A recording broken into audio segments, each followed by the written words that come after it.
A warm good morning to all of you. You are most welcome on our YouTube channel doctor Akhilesh Sharma, जहां हम discussion करेंगे psychotherapies के बारे में। ऐसे बोलते हैं सारे यूट्यूब वाले, तो मैंने भी सीखा है बोलना। तो जब हम साइकोथेरेपी के बारे में डिस्कशन करते हैं तो हमारा टॉपिक आता है therapies used in psychiatry. Therapies used in psychiatry, या दूसरे वर्ड में इसको थेरेप्यूटिक मॉडलिटीज भी बोला जाता है, या इसको साइकोथेरेपी भी बोला जाता है। साइकोथेरेपी, जब हम इन थेरेप्यूटिक या थेरेपीज यूज्ड इन साइकोथेरेपी की जब बात करते हैं साइकेट्री की, तो सबसे पहले आती है हमारी सोमैटिक थेरेपी, या दूसरे शब्दों में इसको क्या बोलते हैं बेटा, फिजिकल थेरेपी, या नेक्स्ट वर्ड में इसको क्या बोलते हैं, ईसीटी। और जो नेक्स्ट जो थेरेपी आती है बेटा, ये साइकोथेरेपी वर्ड हटा लो, ये साइकोथेरेपी थेरेप्यूटिक मॉडलिटीज पढ़ रहे हैं ना, तो फिर इसमें साइकोथेरेपी अलग से टॉपिक डालेंगे। या जो दूसरा वर्ड आ गया सोमैटिक थेरेपी, फिजिकल थेरेपी और ईसीटी, दूसरा हो गया ड्रग थेरेपी, या जिसको बोला जाता साइको फार्मेकोथेरेपी, और नेक्स्ट आ गया हमारा साइकोथेरेपी।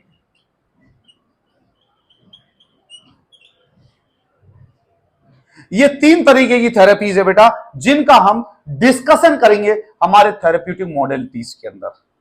हमने न्यूरोटिक डिसऑर्डर पढ़ा, न्यूरोटिक डिसऑर्डर के अंदर हमने पढ़ा individual psychotherapy, supportive psychotherapy.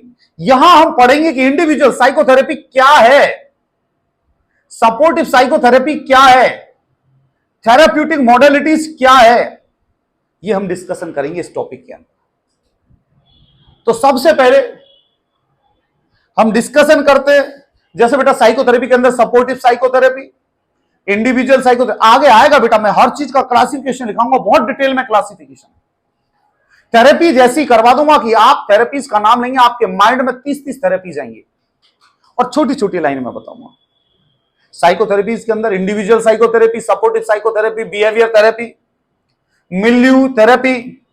Milieu therapy means जिसके अंदर होम एनवायरनमेंट प्रोवाइड किया जाता है।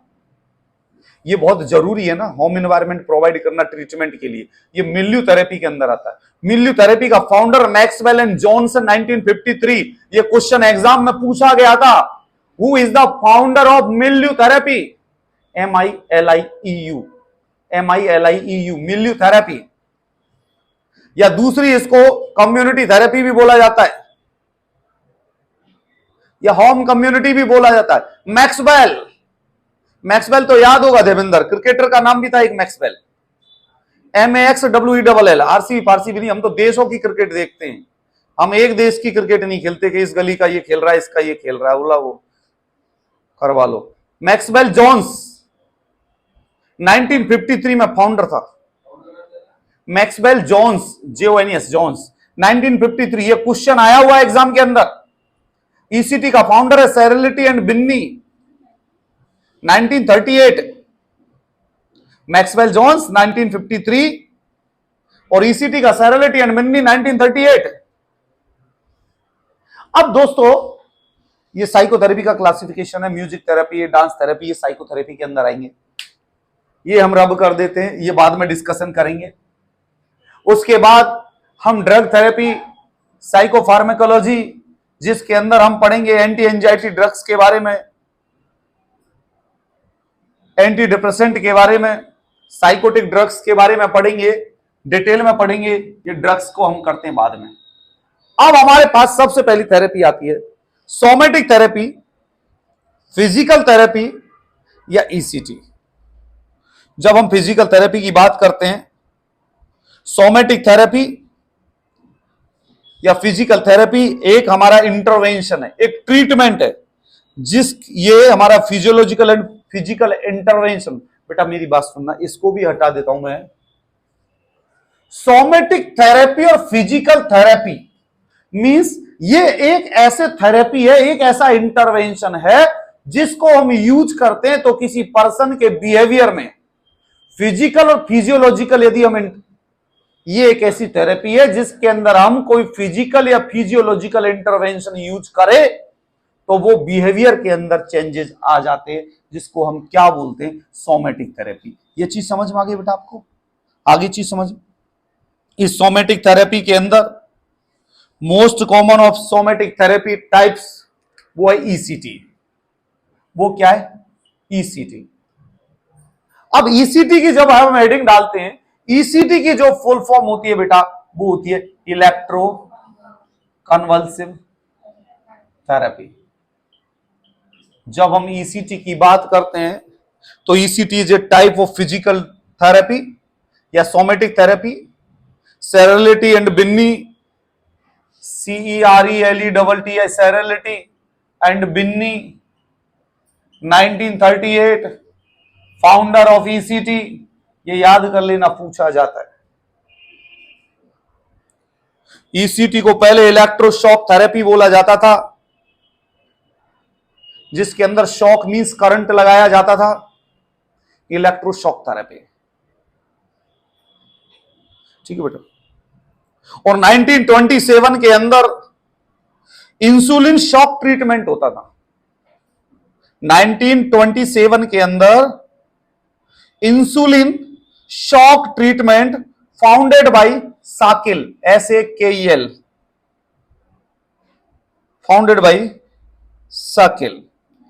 अब 1927 इस इंसुलिन शॉक थेरेपी क्या होती थी कि इसके अंदर क्या किया जाता था कि जो मेंटल डिसऑर्डर वाले पेशेंट है उनको इंसुलिन की इतनी ओवरडोज दे दी जाती थी कि वो पर्सन हाइपोग्लाइसीमिया में चले जाते थे, और हाइपोग्लाइसीमिया में जाने के बाद वो शॉक में चले जाते थे।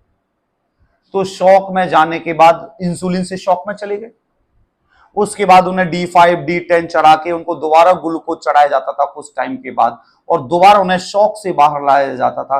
तो माइंड के अंदर जो भी उनके टेंशन, स्ट्रेस और जो भी माइंड के अंदर भरी हुई चीजें, कई चीजें माइंड से निकल जाती थी, कई चीजें बाहर हो जाती थी, और एक हेल्थ के अंदर इसको सोचा गया कि इसका इफेक्ट आ जाएगा। तो ये करते थे इंसुलिन शॉक ट्रीटमेंट के अंदर। चीज समझ में आई आप? ईसीटी 1938 के अंदर सेरेलिटी एंड बिन्नी ने फाइंड आउट किया। पहले इसको इलेक्ट्रोशॉक थेरेपी के नाम से जाना जाता था, उसके बाद इसे ईसीटी के नाम से जाना जाता था। जब इसके डेफिनेशन की बात आती है तो सुनना बेटी, electro convulsive therapy is a type of somatic, मैं सब कुछ लिखवा दूंगा, आप टेंशन मत लो। इलेक्ट्रोशॉक थेरेपी या electro convulsive therapy is a type of somatic treatment.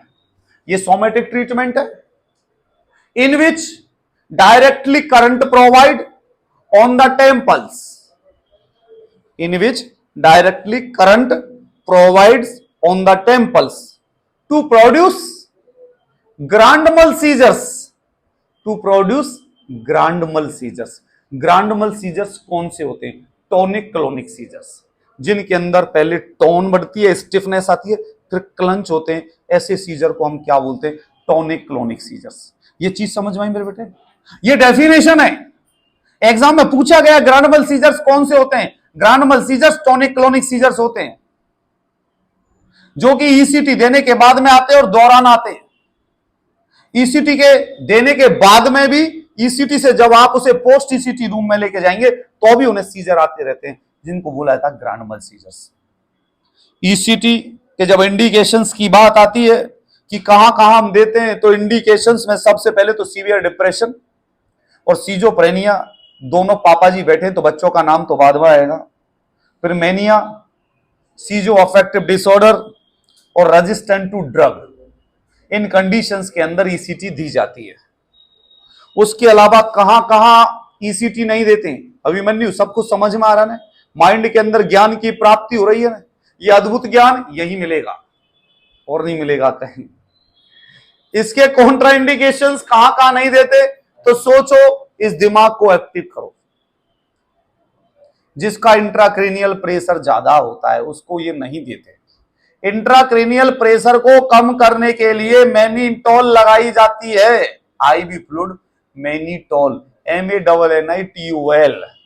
कांच की बोतल में आती है, आजकल प्लास्टिक में भी आने लगती है। हमारे जमाने में कांच की बोतल आती थी, नहीं आजकल भैया प्लास्टिक में भी आने लगी। हम मान गए, रुखसान की माननी पड़ेगी बात इसमें, क्योंकि माननी पड़ेगी, ये एक्सपर्ट आदमी है। Mannitol, ICP। अब नॉर्मल ICP कितना होता है? 15 से 20 mm of Hg। Normal intracranial pressure 15 से 20 mm ऑफ Hg होता है। ब्रेन की सर्जरी करते हैं, ब्रेन की सर्जरी के दौरान ये जो ऊपर का स्कल है इसको खोल लिया जाता है। कैसे खोलते हैं? यहाँ पे बरहोल नाम से इंस्ट्रूमेंट आता है, यहाँ छेद करते हैं, इधर छेद करते हैं, 4 छेद बना दिए। फिर एक स्पेचुला नाम का इंस्ट्रूमेंट आता है जिसको छेद से अंदर ही अंदर यूं पार करके इधर निकाल दिया जाता है, और फिर उस स्पेचुला मतलब एक पतली सी वो चली गई, उसके ऊपर वो तार को रख के दूसरी साइड निकाल दिया जाता है। एक साइड से उधर से खींचते, एक साइड से इधर से खींचते, ठीक है बेटे। तो दोनों साइड से खींच के उस बोन को खींचेंगे तो कट करके उसको बाहर निकाल लिया, फिर अंदर ब्रेन की स्ट्रक्चर आ जाती है। ब्रेन की स्ट्रक्चर में जो कोई ब्लीडिंग या जो भी ट्यूमर हो उनको रिमूव करना होता है। कई जगह इस क्रेनियम के निकले हुए पार्ट को, स्कल के निकले हुए पार्ट को एब्डोमिनल कैविटी पेरिटोनियम में रख दिया जाता है। क्यों रख दिया जाता है? क्योंकि यहां इसको नरिशमेंट मिलता रहता है, सेफ रहती है, तो यहाँ इंसीजन लगा के इसको अंदर पाउच बना के यहाँ लगा के इंसीजन लगा देते हैं। ऊपर का एरिया प्रेशर से मुक्त कर देते हैं कि कोई ब्लीडिंग क्लोट हो तो दोबारा तुम उसे निकाल सकते हो, क्लियर कर सकते हो। जब ऊपर की ब्रेन हेल्थी हो जाती है तो उसको पेट से निकाल के दोबारा लगा देते हैं। वरना आर्टिफिशियल भी आते हैं, इम्प्लांट भी आते हैं जिसमें आप स्टील की और टाइटेनियम की जैसी चॉइस हो लगवा सकते हैं। समझ में? ये ब्रेन की सर्जरी करते हैं, ठीक है बेटा। तो न्यूरोट्रांसमीटर्स, ये ईसीटी की डेफिनेशन आपको समझ में आई। Electroconvulsive therapy is a type of somatic treatment in which directly current provide on the temples to produce grand mal seizures. Indications पढ़े, कॉन्ट्रा इंडिकेशंस में एपिलेप्सी आती है तो हम ईसीटी नहीं देंगे। इंट्राक्रेनियल प्रेशर नॉर्मल 15 से 20 mm ऑफ Hg होता है, इससे ज्यादा प्रेशर है तो ईसीटी नहीं देंगे। ब्रेन में ट्यूमर है, ब्रेन में इन्फेक्शन है, कार्डियक डिजीज है, प्रेगनेंसी है, फ्रैक्चर है, पल्मोनरी डिजीज है, तो ऐसी कंडीशन में हम ईसीटी नहीं देते हैं। समझ में आ गई? अब ईसीटी दो तरीके की होती है। टाइप्स ऑफ ईसीटी की जब बात करते हैं तो एक तो होती है डायरेक्ट ईसीटी, एक होती है modified ECT. Nowadays, direct ECT is not prescribed to any patient. Only modified ECT is utilized for the patient. Modified ECT का मतलब हम पेशेंट को एनेस्थेटिक ड्रग्स देते हैं, बेहोश करते हैं, उसके बाद ईसीटी लगाते हैं। पहले क्या करते थे? हाथ पैर बांध दिए, ईसीटी लगा दी, उसको बोलते हैं डायरेक्ट ईसीटी। आजकल डायरेक्ट ईसीटी नहीं देते, मॉडिफाइड ईसीटी देते। मॉडिफाइड ईसीटी का मतलब होता है the patient will not aware what is happening to him, muscular relaxation and general anaesthesia is given to the patient. तो nowadays if we are giving the muscular relaxation and anaesthetic agent to a patient means this is a modified ECT. समझ में आ गई मेरे दोस्तों? आ गई दोस्त समझ? जब हम ये इसकी साइट की बात करते हैं बेटा, तो इसकी मैं प्रोसीजर बाद में बताऊं, पहले साइट की जब हम बात करते हैं तो ये बाइलेटरल होती है और यूनिलेटरल होती है। बाइलेटरल का मतलब दानिश भैया दोनों साइड। दोनों साइड का मतलब कैसे बनाते हैं? आउटर कैंथस ऑफ द आई, जहां हम सुरमा लगाते हैं ना, जहां हम सुरमा लगाते हैं तो सुरमा लगाते हुए जब सुरमा खत्म होता है, काजल जहां खत्म होता है, सुरमा उसको अच्छी भाषा में बोलते हैं, सुरमा जहां खत्म होता है, यूं इस सुरमा के इंग्लिश में बोलते हैं outer canthus of the eye. Rai Sahab, तुम सुरमा बोलना, काजल outer canthus of the eye बोलेगी, outer canthus of the eye to the tragus of the ear, यहां तक। इस लाइन को क्या बोलते हैं हम? Imaginary line. इस लाइन से 1 to 1.5 इंच अबोव यहां पर आप क्या रखोगे? वो इलेक्ट्रोड्स रखोगे जिसको करंट देना है, उसके यहां लगा देना है। अब कोई तुमसे पूछे कि करंट लगाने की पोजीशन क्या होगी, तो आपको बोलना है, इंग्लिश वाला हो, यदि कोई शुद्ध भाषा में समझाना है तो बोलना सुरमा जहां खत्म होता है वहां से खींच के कान के पीछे तक लेके जाओ और उससे 1 से 1.5 मीटर ऊपर ले जाके उसको इलेक्ट्रोड रख दो। अब इंग्लिश में भी पूछ सकते, क्योंकि अब हिमांशु ये सोचेगा सर को इंग्लिश नहीं आती, तो उनको ऐसे समझाना है, outer canthus of the eye to the tragus of the ear and this line is known as imaginary line and you have to take 1 to 1.5 inch above from this imaginary line. You will put your electrodes here to produce current and grand mal seizure. समझ में आ गई? देखो इसको बोलते हैं समझाना। ये हो गए दोनों साइड रख रहे तो बाइलेटरल, और एक साइड रख रहे तो यूनिलेटरल। अब भैया इलेक्ट्रोड तो दो हैं, तुम रखोगे एक साइड तो दूसरा क्या करेगा, इसको भी तो लगाना पड़ेगा। इसको क्या करोगे, इसके ऊपर ही लगाओगे। जिधर आप पहला रख रहे हो उसके 1 to 1.5 इंच अबव दूसरा इलेक्ट्रोड, तो दोनों इलेक्ट्रोड एक साइड रख दोगे। समझ में आ गया? इसको बोलते हैं यूनिलेटरल। यूनिलेटरल मींस एक ही साइड, बायलेटरल मींस दोनों साइड।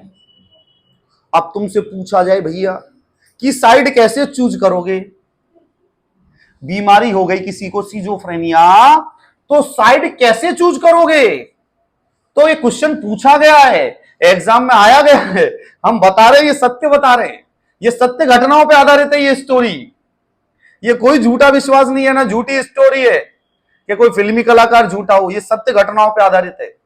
तो कैसे बताएंगे, बताओ देवेंद्र जी।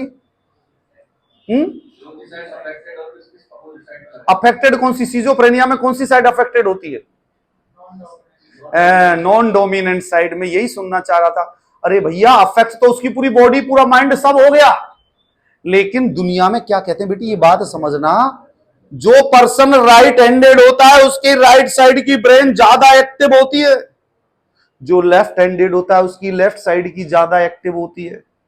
तो current normally non dominant side पे लगाया जाता है। नॉन डोमिनेंट साइड मींस मैं राइट हैंडेड हूं तो मेरे लेफ्ट साइड की उस पर करंट लगाया जाएगा।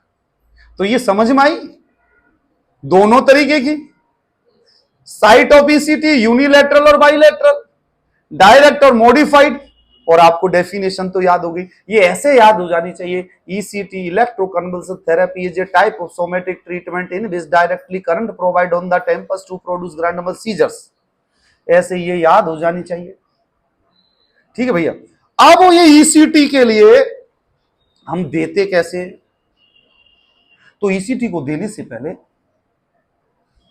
हम प्री ईसीटी, ड्यूरिंग ईसीटी और पोस्ट ईसीटी में डिवाइड कर लेते हैं। ईसीटी से पहले हम मरीज को समझाएंगे कि आपको हम ईसीटी दे रहे हैं, आपको ऐसे ऐसे ईसीटी देनी है। प्री ईसीटी एक्सप्लेनेशन, मरीज यदि मेंटली इल है तो उसके रिलेटिव को समझाएंगे, रिटर्न कंसेंट लेंगे, ओवरनाइट फास्टिंग रखेंगे, 12 बजे के बाद खाना नहीं, ओवरनाइट फास्टिंग, लूज क्लोथ्स देंगे, कुर्ता पाजामा, लूज क्लोथ्स देंगे, मेटल आर्टिकल्स निकाल लेंगे।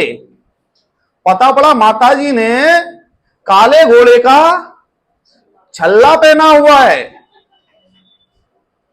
शनि राहु को कंट्रोल करने के लिए। तो जैसे तुमने ईसीटी में करंट लगाया, वो करंट छल्ले पे आया, उंगली जल जाएगी। तो सारे ऑर्नामेंट्स बाहर निकाल देने हैं। आजकल तो ट्रैक्स आ गया भैया, नाक कान के नहीं निकालते थे, पहले भाई ऑपरेशन बिना निकाले नहीं होते थे, सब चीज निकाल के रखते थे, क्योंकि कॉटरी लगती है ऑपरेशन के दौरान, कॉटरी करते हैं ऑपरेशन में, कॉटरी जो ब्लीडिंग को कंट्रोल होती है, ब्लड वेसल्स को पकड़ के कॉटराइज करते हैं, वो कॉटरी के अंदर भी करंट होता है। तो सारे ऑर्नामेंट्स निकाल के बाहर रखना है और रिलेटिव को हैंड ओवर कर देना है, वरना तुम्हारे ऊपर मुद्दा आ जाएगा कि तुम ले गए इनके सोने का कड़ा। तो तुम्हें उससे बचने के लिए ऑल वैल्यूएबल आर्टिकल्स, अब इंग्लिश में क्या बोलेंगे, all valuable articles should be handed over to their relatives, बोल लिया। कोई मेडिकेशन से प्री ईसीटी के दौरान मेडिकेशन प्रेस्क्राइब करेंगे, बोलो भैया सुबह फ्रेश हो लो, गुनगुना पानी पी के, चाय पानी कुछ नहीं पीना, फ्रेश हो लेना, पानी भी नहीं देना है प्री ईसीटी में, सॉरी पानी नहीं देना है, फ्रेश ब्रश जो भी करना हो कर लो, नहा लो, धो लो। उसके बाद हमें उसे ईसीटी रूम के लिए ले जाएंगे, इंट्रा और पल्स बीपी एसपीओ2 वो मॉनिटर करते रहेंगे, सारे वाइटल साइंस। प्री ईसीटी में पेशेंट के रिएक्शंस को मॉनिटर करना है। प्री ईसीटी के दौरान जब पेशेंट वहां पे पहुंच जाता है तो उसको जो प्री ईसीटी जो मेडिकेशंस यदि डॉक्टर ने प्रेस्क्राइब कर रखी है तो वो आप उन्हें प्रेस्क्राइब कर देंगे, क्योंकि जितनी भी सेडेटिव ड्रग्स है ये पहले ही दी जाती हैं। जब पेशेंट के ऊपर इफेक्ट आ जाता है तो इंट्रा ईसीटी के दौरान करंट प्रोवाइड कर दिया जाता है। उस दौरान हमें देखना होता है इंट्रा ईसीटी दौरान कितने सीजर्स आ रहे हैं, कन्वल्सन्स आ रहे हैं कि नहीं आ रहे, कितने आ रहे हैं, कैसे आ रहे हैं, किस रेंज में आ रहे हैं, क्या क्या कर रहा है। ये इंट्रा ईसीटी के दौरान ऑब्जर्वेशन चलता है। और इंट्रा ईसीटी जिस बेड पे दी जाती है वही भी लोहे का बेड होता है हमारा सरकारी अस्पताल के अंदर। तो तुम्हें भी दूर रहना है। हम भी ईसीटी देखने गए थे, पहले पहले बेड के चिपक के खड़े हो गए, जो ईसीटी बोला दूर हो जाओ। हमारी समझ में फिर मैंने बोला हाँ यार ये करंट देगा इसको, वो अपने भी तो लगेगा, वो तो पकड़ के यूं दे देगा, तुम चिपके रहोगे तो तुम भी कूदोगे, तो तुम्हारे तो वैसे ही ईसीटी लग जाएगी। यदि वो ऐसे लगे करने लगे तो वो तो डेली ईसीटी लेंगे। तो आपको away from maintain the distance and directly observe the patient and after ECT. अब ये इंट्रा ईसीटी होगी, आफ्टर ईसीटी पेशेंट को जस्ट आप लेके जाएंगे बाहर के रूम में जहां पोस्ट ईसीटी रूम है, पेशेंट का ऑब्जर्वेशन करेंगे, पेशेंट के वाइटल साइंस कार्डियक साइंस देखेंगे, यदि कोई सीजर कन्वर्सन्स या फिट्स उसको आ रहे हैं तो उसको मेंटेन करेंगे, कोई मेडिकेशन है तो उसको देखेंगे, दांत वांत देखेंगे उसके ठीक है कि नहीं है। इंट्रा ईसीटी के दौरान ईसीटी लगाने से पहले दांतों के बीच में माउथ गैग डालेंगे ना, क्योंकि उसको फिट्स आएंगे तो वो दांत पीसेगा तो दांत टूट ना जाए। कोई डुप्लीकेटेड डेंचर्स तो नहीं है, सोने के दांत तो नहीं लगे हुए, वो भी देखने, वरना पते पड़े सोने का दांत निकल के मुंह में गया, रेस्पिरेट कर गया, मर गए, डॉक्टर साहब ने मार दिया मरीज को, हाय हाय हो गई बाहर, डॉक्टर साहब छुप के जा रहे हैं, शक्ल बिगाड़ के जा रहे हैं, झाड़ू लेके जा रहे हैं, जी मैं तो सफाई कर्मचारी हूं। ऐसा भी होता है, जब बुरा व्यवहार होता है तो ऐसा भी होता है, जी मैं तो सफाई कर्मचारी हूं, वो गए डॉक्टर बाबू तो भाग गए, उनको पकड़ लो, वरना तुम भी सफाई पूरी होती है उस दौरान।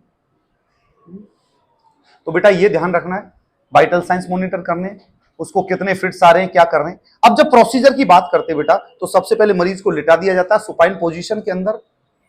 जो इलेक्ट्रोड्स होते हैं उनको 25% बाइकार्बोनेट सॉल्यूशन या नॉर्मल सलाइन के अंदर बैठ करके यहां रख दिया जाता है। और उस मरीज को 0.6 mg एट्रोपिन, उस मरीज को हम क्या देते हैं बेटा, 0.6 mg पर केजी बॉडी वेट के हिसाब से एट्रोपिन उसको देते हैं। ये एट्रोपिन बेगल स्टिमुलेशन को प्रिवेंट करती है और म्यूकस सिक्रीशन को रोकती है। ये यदि हमें आईएम और सबकुटेनियस देना है तो 30 मिनट पहले देना होगा, और यदि डायरेक्ट हम आईवी दे रहे तो जस्ट 2-5 मिनट पहले देना होगा। एट्रोपिन दे दिया। दूसरा हम इसके अंदर क्या देते हैं बेटा, हम देते हैं succinyl choline, SUCCINYL, succinyl choline. ये सक्सिनिल कोलिन मसल रिलैक्सेंट होता है, मसल रिलैक्सेंट 0.5 mg पर केजी बॉडी वेट के हिसाब से देता है। और एक मेडिकेशंस और देते हैं इसके अंदर, थायोपेंटोल,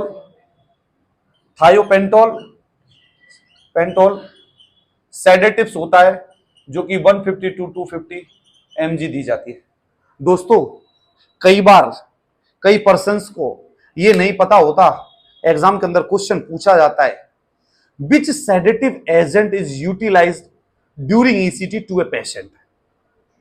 तो पर्सन कंफ्यूज हो जाता है, वो सोचता है सेडेटिव कौन सा है, पता पड़े एट्रोपिन पे टिक करे आया। एट्रोपिन बेगल स्टिमुलेशन को प्रिवेंट करता है और म्यूकस सिक्रीशन को रोकता है। सक्सिनिल कोलिन मसल रिलैक्सेंट है। सेडेटिव थायोपेंटोल है तो आपको थायोपेंटोल पे ही टिक करना है। कितनी डोज है, 150 to 250 mg, इसी पर टिक करना है। सक्सिनिल कोलिन 0.5 mg पर केजी बॉडी वेट है, ये मसल रिलैक्सेंट है, इसी पर टिक करना है कि दिस इज मसल रिलैक्सेंट। ठीक है बेटा। एट्रोपिन 0.6 mg पर केजी बॉडी वेट, ये तीनों मेडिसिन के नाम याद रखने। देखो कितनी इजी है ईसीटी, है ना इजी। 3 दवाइयों के नाम याद रखने, डोज याद रखना। क्वेश्चन बन के यार यहीं से आता है और कहीं से नहीं बन के आएगा। अब तुम लोगों में से बहुत सारे लोग ऐसे कह रहे होंगे सर कोचिंग का क्या फायदा, तो मेरे ईसीटी पढ़ाने से पहले आपको पता होता कि ईसीटी में क्या क्या पूछा जाता है। ये पता थे ये सारी चीजें, ये पता थी सारी चीजें, राय साहब ये पता थी सारी चीजें। ये अब पता पड़ी तो आपको फायदा हुआ। यदि आप क्या मैडम, नहीं अलग से कंटेंट का मतलब ये होता है बेटी, जैसे पढ़ने का मतलब जैसे ईसीटी तो मैंने पढ़ा दिया, ज्यादा पढ़ना तो फायदेमंद होता है, लेकिन जैसे बायोमेडिकल बेस्ड मैनेजमेंट है, मेरे को 2-4 चीजें ही पता है उसकी, मैं वो टॉपिक सब्जेक्ट डील नहीं कर रहा, तो ज्यादा मेरा बोलना भी सही नहीं है, क्या पता कोई स्टेटमेंट करेक्ट ना हो, तो वो चीजें तुम पढ़ सकते हो जाके। कलर कोडिंग ऑफ कैनुला तुम देख सकते हो जाके, क्योंकि जहां कंफ्यूजन हो स्टूडेंट को टॉपिक बता दिया, अब तुम भी तो मेहनत करो उधर से, ठीक है। या आप भी कोई ऐसी छोटी सी एक वीडियो बना के 1 मिनट की मेरे पास भेज सकते हो, मैं डाल लूंगा उसको, ग्रुप में डाल देंगे। आप भले से चेहरा मत दिखाओ, आप कलर कोडिंग की बता दो कि ये कलर कोड्स होते हैं, 21 नंबर का कैनुला इस कलर का होता है, 22 का इसका होता है, 23 का इसका होता है, 26 का ऐसा होता है, अपने यूट्यूब चैनल पर डाल देंगे, तुम्हारे नाम से डाल देंगे।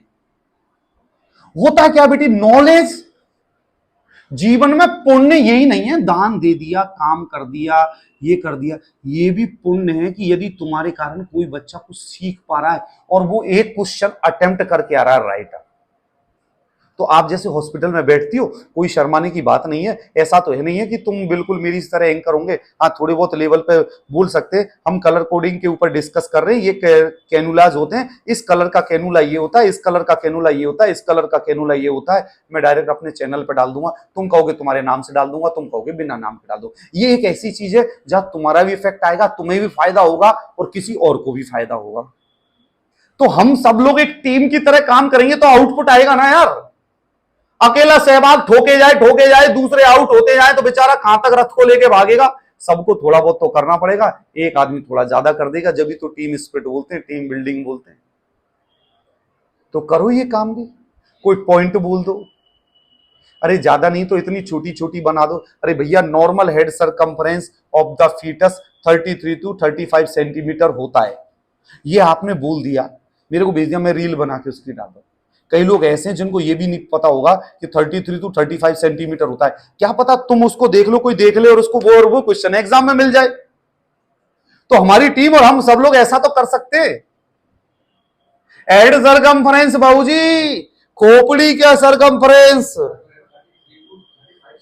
हाँ इतना ही होता है, गलत तो नहीं बोल रहा, हाँ ये तो मैं बोल रहा हूं 33 to 35। नहीं मैं एकदम देखो कंफ्यूजन नहीं, देखो बेटी हो सकता है, मैंने बहुत पुरानी पढ़ी हुई है, लेकिन आइडिया इतना ही। तो बेटा ये मेडिकेशन से इलेक्ट्रोड्स के अंदर जो करंट है बेटा, वो 90 to 150 वोल्ट्स का करंट दिया जाता है, जिसके अंदर 110 वोल्ट्स एवरेज होता है इसका, ठीक है बेटे। ड्यूरेशन कितनी रखी जाती है, इसकी जो ड्यूरेशन होती है वो 0.1 to 1 सेकंड की ड्यूरेशन होती है, एवरेज देखा जाए तो 0.6 सेकंड, ठीक है बेटा। ये नहीं कि तुम करंट लगा के और तुम निकल गए चाय पीने, ब्लास्ट हो जाएगा उसकी ब्रेन का, ब्रेन बस्ट हो जाएगी, रप्चर हो जाएगी। 0.6 सेकंड के लिए उसे करंट लगाना है। करंट आपने देख लिया। ईसीटी के नॉर्मली 6 to 10 ट्रीटमेंट सफिशियंट होते हैं। 6 to 10 ट्रीटमेंट क्या होते, सफिशियंट होते ईसीटी के, और 3 ECT in a week can be given, ठीक है बेटा। 3 ईसीटी एक वीक के अंदर आप दे सकते हैं, इससे ज्यादा ईसीटी नहीं दे सकते। ये हमारा एक कॉमन डिस्क्रिप्शन ईसीटी के बारे में हुआ, जो हमने पढ़ा, जो आपको समझ में आया होगा। बाकी की और हमारी वीडियोस को देखने के लिए हमारा YouTube channel doctor Akhilesh Sharma subscribe करें, शेयर करें, बताएं और फायदा उठाएं। इंटेलिजेंस पढ़े, IQ लेवल बढ़े। Thank you, bye bye. ECT के अंदर जो पढ़ रहे थे बेटा, वो एक चीज और बढ़ गई, हमारे साइड इफेक्ट बच गए। जब हम साइड इफेक्ट की बात करते हैं तो यदि हम ईसीटी दे रहे हैं तो ईसीटी से सबसे ज्यादा प्रॉब्लम आती है मेमोरी इंपेयरमेंट, मेमोरी लॉस हो सकता है इससे, ईसीटी से मेमोरी लॉस हो सकता है, मेमोरी इंपेयरमेंट। कंफ्यूजन हो सकता है, नोजिया, वॉमिटिंग और डिजीनेस। लिखने की कोई जरूरत नहीं है बेटा, समझो इसको, मैं आराम से लिखाऊंगा नेक्स्ट क्लास में पूरा। नोजिया, वॉमिटिंग और डिजीनेस ये हो सकता है। या साइकेट्री के जब आप लिखते हो तो इसको दो तरीके से रजिस्टरों को डिवाइड कर लो कि जो पीछे जो मैं बोल रहा हूं उसको पीछे लिखते जाओ और जो नोट्स लिखाता हूं वो आगे से लिखते जाओ। तो पीछे क्या होता है, वो एक कॉमन मटेरियल तैयार हुआ। जैसे मेरे रजिस्टर में पीछे देखोगे तो रामायण लिखी हुई है और आगे प्रॉपर तरीके से नोट्स लिखे हुए हैं। जब भी जो चीज पढ़नी हो फाइंड आउट कर सकते हैं। जैसे पीछे तो क्या है, अब मैंने बताया सेक्सुअल कैसे क्या करते, कौन से प्ले होते, वो सब पीछे लिख दिया। आगे तो टॉपिक टू टॉपिक, वरना पता पड़े डिप्रेशन में नीचे सेक्सुअल प्ले, कोई देखेगा अरे यार तुम्हारे गुरुजी तो डिप्रेशन से आते आते यहां आ गए, तो उसको पीछे लिखो, आगे टॉपिक टू टॉपिक चलो। कंफ्यूजन हो जाएगा, नोजिया, वॉमिटिंग, डिजीनेस हो जाएगी, ड्राइनेस ऑफ माउथ होगा जिसको जीरोस्टेमिया बोलते। Dryness of mouth, xerostomia, XEROSTAMIA, xerostomia. Himanshi परेशान नहीं होना, सब तुम्हें भी आता है, तुम भी सीख जाओगी। अभी फर्स्ट डे, आज के दिन सब कुछ नहीं आएगा। जीरोस्टेमिया, XEROSTAMIA, जीरोस्टेमिया। हेडिक होगा, वीकनेस होगा, मसल पेन हो जाएगा, रेस्पिरेटरी डिस्ट्रेस हो सकता है, कार्डियक अरेस्ट हो सकता है, फ्रैक्चर हो सकता है, डिसलोकेशन हो सकता है, डेथ हो सकती है। ये सारे साइड इफेक्ट है हमारे किसके, ईसीटी के। Role of nurse in ECT already हमने डिस्कशन कर चुके बेटा कि पेशेंट को कैसे कैसे क्या करना है। ये हमारा टॉपिक ईसीटी के दौरान हुआ। ईसीटी देते समय नर्स का काम है, यदि आफ्टर पोस्ट ईसीटी के अंदर ऑक्सीजन को मेंटेन करना, ड्यूरिंग ईसीटी माउथ गैग लगाना, कोई इंजुरी ना हो, सक्शन करना ड्यूरिंग ईसीटी, जैसे मरीज की ईसीटी खत्म हो तुरंत सक्शन करना, क्योंकि सीक्रेशंस आते हैं और वो सीक्रेशन इनहेल कर लिए तो प्रॉब्लम हो जाएंगी। तो ये आपको ये देखना है, ड्यूरिंग ईसीटी पेशेंट को स्ट्रेचर पे लेना है, एनेस्थेटिक मेडिकेशन दे दी है, माउथ गैग लेना है और एयरवे लगा देना है, क्लियर कर देना है। पेशेंट के शोल्डर एंड आर्म्स को रिलैक्स कर देना है सपोर्ट से, hyper extension of the head कर देना है, ऊपर की तरफ एक्सटेंशन कर देना है। पेशेंट के सीजर ड्यूरेशन को देखना है, रिकॉर्ड करना है, सक्शन करना इमीडिएटली और रीस्टोर ऑक्सीजन। ये हमारी नर्सेज रेस्पॉन्सिबिलिटी है जो ड्यूरिंग ईसीटी हम ध्यान रखेंगे। बाकी की और हमारी वीडियोस देखने के लिए हमारा channel doctor Akhilesh Sharma subscribe करो, शेयर करो, देखो, नॉलेज लो। Thank you, bye bye, take care.